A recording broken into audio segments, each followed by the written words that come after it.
Bienvenue à toutes et à tous.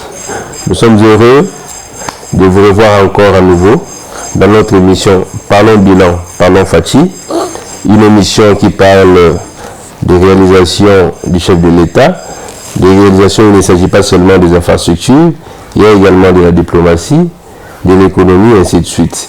Et aujourd'hui, nous allons parler de la tournée du chef de l'État qu'il vient d'effectuer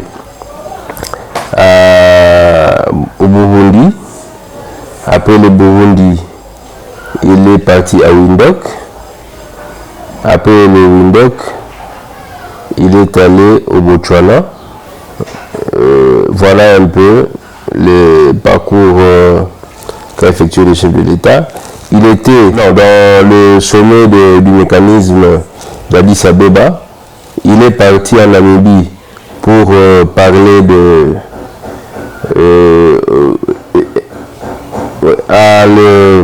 au sommet de Windhoek, qui est le sommet de la SADC. Et puis, il est maintenant au Botswana où il a une visite d'État. Alors, vous allez comprendre pourquoi, lorsque on vous dit que ce pays est la proie d'un grand complot, il faut juste observer ce qui s'est passé ou ce qui se passe actuellement avec la force de l'EAC. Lorsque le chef de l'État ou la République démocratique du Congo, à travers le chef de l'État, a accepté d'être soutenu par la force ou la communauté de l'EAC, c'était pour chercher comment éradiquer la menace de M23 soutenue par le Rwanda. Mais lorsque le chef de l'État a pris cette option, entre États, c'était de bonne foi. Parce que le chef de l'État se soucie de la situation de sa population à l'est du pays. Alors, il fallait trouver des solutions, tout en sachant qu'actuellement, il faut l'épingler, la force de la République démocratique du Congo n'a pas assez de ressources pour pouvoir combattre cet ennemi du mal, cet ennemi de la RDC. Il fallait commencer par trouver de l'aide extérieure, être soutenu par les forces extérieures afin d'éradiquer ces forces négatives. En attendant, les forces armées continuent, donc les FRDC continuent de s'organiser et de se réarmer pour la sauvegarde et la sécurisation de notre intégrité territoriale. Mais pendant que le chef de l'État sollicite le concours de l'EAC pour le soutenir dans sa lutte contre le terrorisme du Rwanda, malheureusement, il y a le Rwanda, il y a le Kenya, il y a l'Ouganda qui se sont constitués en une force pour pouvoir saper les efforts du chef de l'État. Vous allez vous souvenir de la déclaration, on en avait même parlé dans les émissions précédentes, de l'adresse du ministre des Affaires étrangères kenyan qui disait qu'ils ne quitteront pas, la force kenyane de l'EAC ne quittera pas le territoire national congolais tant que le chef de l'État ou le gouvernement congolais n'a pas encore dialogué avec les M23. Une position qui a mis la puce à l'oreille au gouvernement congolais. Nous pensions que les Kenyans étaient derrière la République démocratique du Congo. Or, ils avaient un plan, hormis le plan qui était déjà mis sur la table lors de différents sommets de l'EAC, mais il y a quand même un plan obscur qu'ils ont concocté pour pouvoir continuer à déstabiliser la RDC. Voilà pourquoi le M23 voulait à ce que les forces de la RDC récupèrent les terres qu'ils ont conquises afin de chercher comment négocier avec le gouvernement de Kinshasa. Heureusement pour nous, le chef de l'État a été catégorique. Il a dit qu'il ne négocie pas avec les terroristes. Cette position-là, non seulement ça fragilise le M23, mais également ça fragilise les parrains du M23. Parce qu'ils étaient habitués à déstabiliser l'Est du pays, et après déstabilisation, ils appellent à une négociation, et à l'issue de cette négociation, ils vont se partager des postes, occuper des postes stratégiques de l'État, eux qui sont étrangers, tout ça dans le but de maintenir notre pays dans le chaos, de maintenir notre armée dans la confusion. Et lorsqu'ils viendront encore pour attaquer à nouveau, ils auront l'accès facile. Pourquoi? Parce qu'ils nous infiltrent jusque dans la bande épinière. Et il faut noter et saluer la position qu'a pris le chef de l'État de ne pas négocier avec les terroristes. Parce que à force de continuer à négocier avec ces gens, on continue non seulement à nous fragiliser, mais à leur lancer un message selon lequel ils peuvent, à tout moment qu'ils ont besoin de revendiquer quelque chose, prendre les armes et tuer les Congolais. Après ces tueries, revenir pour occuper des postes. Donc, non seulement c'est une impunité, mais c'est en même temps une forme de collaboration indirecte avec ces forces du mal. Et le chef de l'État, qui avait déjà compris cette situation, mais comme il fallait jouer avec le temps, il a pu bloquer cette situation. Maintenant, la force sur laquelle on s'est compté, on comptait, remettre la paix dans notre pays, mais malheureusement, on s'est retrouvé dans une situation où on ne sait plus compter sur la force de l'EAC. Et c'est bien prouvé maintenant que la force de l'EAC est en connivence avec le M23 dans le but de déstabiliser notre pays. Regardez les territoires où occuper le M23, les territoires qui sont maintenant sous contrôle des forces de l'EAC. Vous allez vous rendre compte qu'il y a des groupes armés qui se créent actuellement.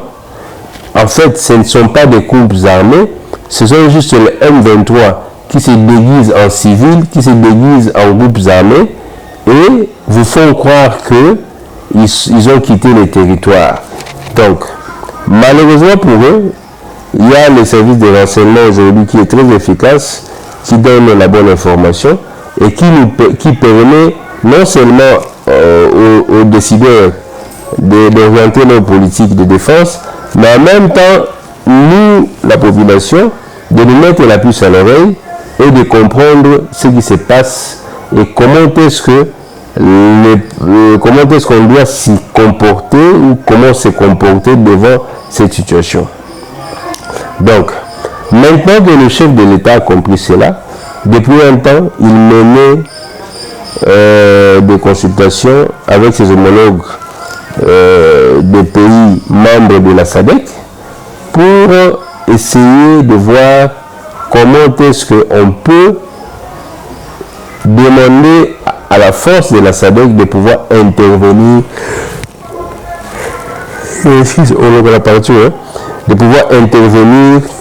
dans notre pays. Et hier, nous sommes très heureux d'apprendre que la SADC a accepté d'accompagner les forces armées de la République démocratique du Congo à l'est du pays et bientôt la force de l'EAC doit quitter notre pays parce que le gouvernement congolais n'a plus confiance en eux, le gouvernement congolais n'a plus crédit à leur donner par rapport à ce qui s'est passé 6 mois après c'est une force contemplative qui ne fout absolument rien, à part trouver des solutions pour commencer à déstabiliser d'une autre manière la République démocratique du Congo. Alors, chers compatriotes, vous devez comprendre que le combat que mène actuellement le chef de l'État, c'est un combat qui va prendre du temps. Pourquoi ça prendra du temps? Tout simplement parce que, au-delà du fait qu'on a des tops ici dans notre pays, vous avez vu les gens qu'on a arrêtés au Sud Kivu. Lorsqu'on parle de tops, des espions, des mouchards, des infiltrés, des gens qui continuent à traiter avec le Rwanda pendant que l'État a arrêté toute relation avec le Rwanda.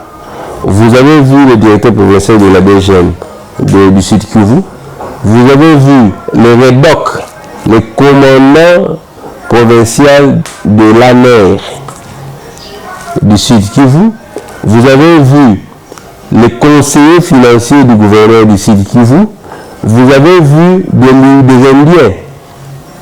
Donc ces gens-là se sont constitués plusieurs réseaux où, lors de la République démocratique du Congo, traverse vers le Rwanda pendant que nous avions cessé toute relation avec ces pays barbares. Donc, au-delà du fait qu'on a des tops, le chef de l'État est en train de regarder notre armée.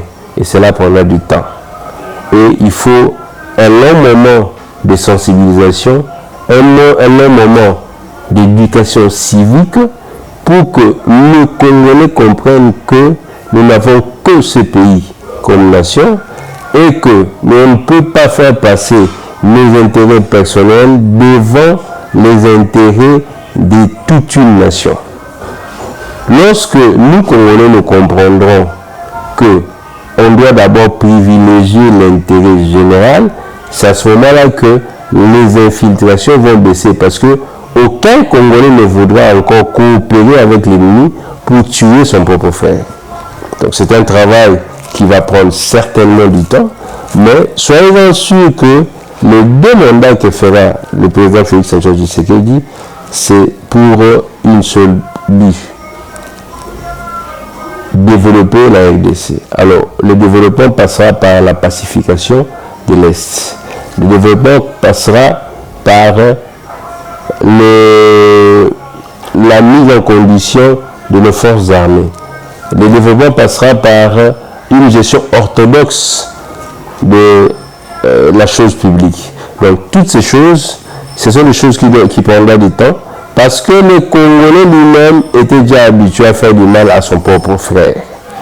Regardez, vous avez des hauts fonctionnaires de la République qui complotent avec l'ennemi et qui vendent à l'ennemi les matières qui font en sorte qu'il puisse avoir les moyens conséquents et de continuer à financer les groupes armés. Aujourd'hui, si tout Congolais arrête de collaborer avec l'ennemi, cela veut dire que ces gens-là auront du mal à transaxer avec le Congo. Ils auront du mal à avoir de l'or, ils auront du mal à avoir la cassiterite, ils auront du mal à avoir toutes les matières premières susceptibles de leur permettre d'avoir suffisamment d'argent et de continuer à déstabiliser notre pays. Voilà pourquoi nous, en tant que Congolais, nous exhortons, nous conseillons à nos Congolais, à nos frères Congolais, de pouvoir se désolidariser complètement des groupes armés, de se désolidariser complètement des ennemis de notre pays et que nous fassions un bloc afin de pouvoir relever ces défis. Donc, en parlant toujours de ces tops-là, regardez ce qui s'est passé au Katanga, ou ce qui s'est continué à se passer au Katanga. Aujourd'hui, il y a une pénurie de maïs au Katanga. Alors, qu'est-ce qui s'est passé? Il y a un groupe de politiciens congolais, généralement qui ont une nationalité douteuse. Nous parlons de Moïse Katumbi. Ils sont partis en Zambie pour négocier avec des opérateurs économiques afin que les produits de farine de maïs n'arrivent pas au Katanga. Créer une pénurie artificielle afin que la population s'élève contre les autorités. Regardez la mentalité de nos politiques ou la mentalité des hybrides que nous avons accepté de donner à la nationalité congolaise. Ces gens s'évertuent de pouvoir négocier et venir en fait négocier à ce que la marchandise ou les marchandises, principalement les produits de maïs, n'arrivent pas en RDC précisément au Katanga, pour que la population se retrouve dans une misère et dans une carence en ce qui concerne la farine de maïs, et après dire à cette population, voilà la personne que vous avez votée, il ne fait pas bien son travail, donnez-nous le mandat.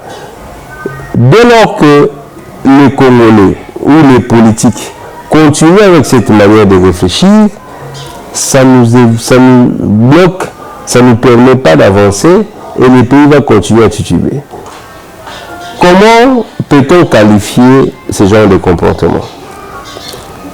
Est-ce qu'on peut parler ou on peut citer ces gens comme des compatriotes? Ce ne sont pas des compatriotes. Pourquoi pour se faire aimer par une population, il faut créer des combines obscures afin de mettre les bâtons dans le roue au gouvernement et se dire après, c'est moi le Moïse, le gouvernement n'est pas crédible, offrez-moi vos voix et moi je vais faire les choses autrement.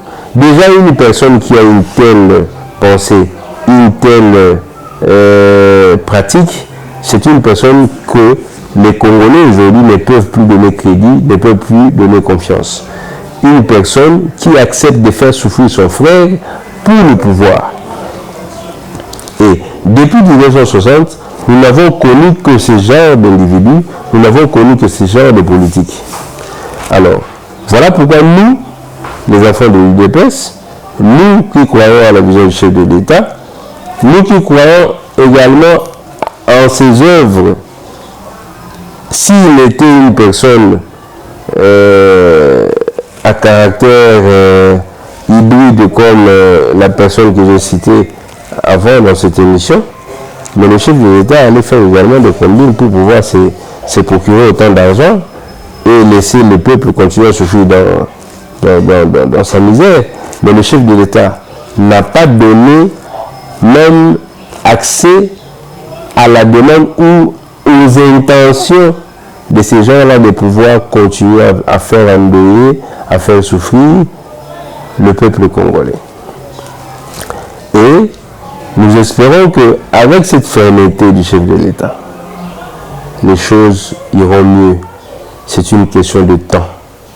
Le chef de l'État se bat sérieusement pour notre bien, se bat sérieusement pour l'évolution de notre nation, pour le développement de notre pays, mais il demande également à nous tous qui sommes Congolais de pouvoir le soutenir et de pouvoir mettre toute notre force et notre volonté à faire avancer ces pays.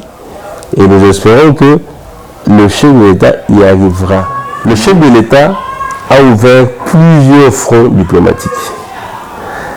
Et nous savons que ces fonds diplomatiques vont payer. Regardez la déclaration de Windhoek en Namibie. Vous allez comprendre que le chef de l'État a, par son exposé, a convaincu ses homologues à pouvoir intervenir militairement en République démocratique du Congo. Souvenez-vous de l'époque du président M. Laurent Désiré Kabila. Il a lutté pour également se débarrasser des ennemis de notre pays. Il a fait appel également aux troupes de la SADC et il avait obtenu gain de cause. Et nous espérons également qu'avec la force de l'EAC, on va sérieusement combattre ces problèmes-là d'insécurité qui fait endeuiller nos populations depuis près de 30 ans maintenant. Le chef de l'État, soyez-en sûr, va y arriver. Alors, maintenant que nous sommes également on s'approche des élections, vous avez remarqué que la CENI insiste sur la tenue des élections, et vous allez également remarquer que l'opposition, y a pété, comme on le dit, cherche toutes les manœuvres dilatoires pour qu'on n'aille pas aux élections, pour qu'on ait un dialogue, mais la CENI aujourd'hui insiste sur le fait que les élections, c'est le 20 décembre 2023. Pour ce faire, regardez comment est-ce que le chef de l'État se multiplie en une morceau avec son gouvernement pour remettre certains projets de grande envergure dans notre pays et soulager tant soit peu la situation sociale de notre peuple. Et nous espérons également que les choses vont marcher. J'ai suivi des gens critiquer le président de l'UNC, l'actuel VPN de l'économie, M. Vital Kamerhe, en disant que voilà, il connaît la même bourde. Au lieu de planter le maïs et consorts, il part acheter en Amérique. Il n'a pas les moyens nécessaires pour pouvoir faire marcher les choses. On va continuer avec la même situation, l'argent va sortir et rien ne sera fait. Si le VPN de l'économie et le gouvernement ont opté pour le Namibie et l'Afrique du Sud, c'est pour parer au plus pressé. On ne peut pas aujourd'hui planter les maïs et les récolter en une semaine. Ça va prendre du temps. On ne peut pas aujourd'hui planter n'importe quelle culture et espérer faire la récolte en une semaine. Donc, le chef de l'État et son gouvernement ont opté pour une solution palliative en attendant que toutes les batteries soient en marche et que le gouvernement s'attelle réellement dans la promotion agricole. Et là, il faut saluer l'action du chef de l'État avec le service national, le général Kabut. Regardez ce qui s'est fait. Il le fait avec quels moyens? Juste avec la dotation présidentielle. Et si aujourd'hui, le gouvernement se mettait encore à appuyer davantage le service national, nous espérons que cette histoire de farine ne seront plus dans nos discussions, ne seront plus dans nos lèvres.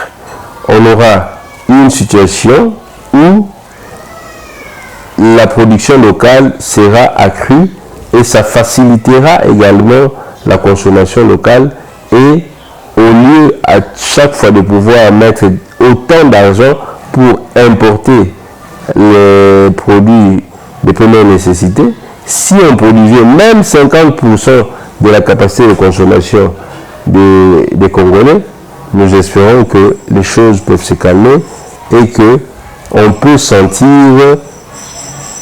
un bond vers l'avant et que tous les petits problèmes liés à la production et à l'importation va baisser et l'économie du pays va également monter parce qu'on aura notre propre production et nous allons consommer notre propre production. Et j'espère que avec cette visite du VPN de l'économie, les choses vont aller vite et on aura des solutions sur la table et si, pourquoi pas les résultats également. Donc, nous acceptons d'accompagner le chef de l'État. Ce n'est pas par plaisir et ni par fanatisme. Nous l'accompagnons pour que les choses changent. Nous l'accompagnons pour qu'il mette à la disposition de son peuple tout le bonheur et toute la richesse de la RDC afin que nous puissions vivre sans enterrement et sans souci du lendemain. J'espère qu'aujourd'hui, je n'aurai pas assez de mots à lancer, mais je vous invite juste à soutenir le chef de l'État et je vous invite également à pouvoir le prêter main forte dans tout ce qu'il est en train de faire. Parce que depuis 1960, on n'a jamais eu un tel président, le président qui se soucie réellement du problème de son peuple. Bien qu'il n'y a pas encore des actions parfaites, les actions sont menées avec autant de la vue, mais nous espérons que dans les jours à venir, il y aura un autre visage de ce pays qui va s'afficher et tous les Congolais vivant dans le pays ou à l'extérieur seront fiers de dire que nous avons un chef de l'État qui a réellement combattu à la hauteur de Mao Tse-tung et consorts et qui a mis le pays sur l'orbite et faire avancer les choses. Merci à vous qui m'avez suivi avec cette petite vidéo. La santé n'est pas très en forme. Je ne sais pas développer autant de théories. Vous avez constaté que la semaine passée, on n'a pratiquement pas été devant la télé. Et nous vous invitons à nous soutenir en partageant la vidéo, en likant la vidéo et pourquoi pas à vous abonner à notre chaîne afin de nous donner la force de continuer à vous informer, de vous parler des actions du chef de l'État à temps réel. Merci à vous et bonne journée.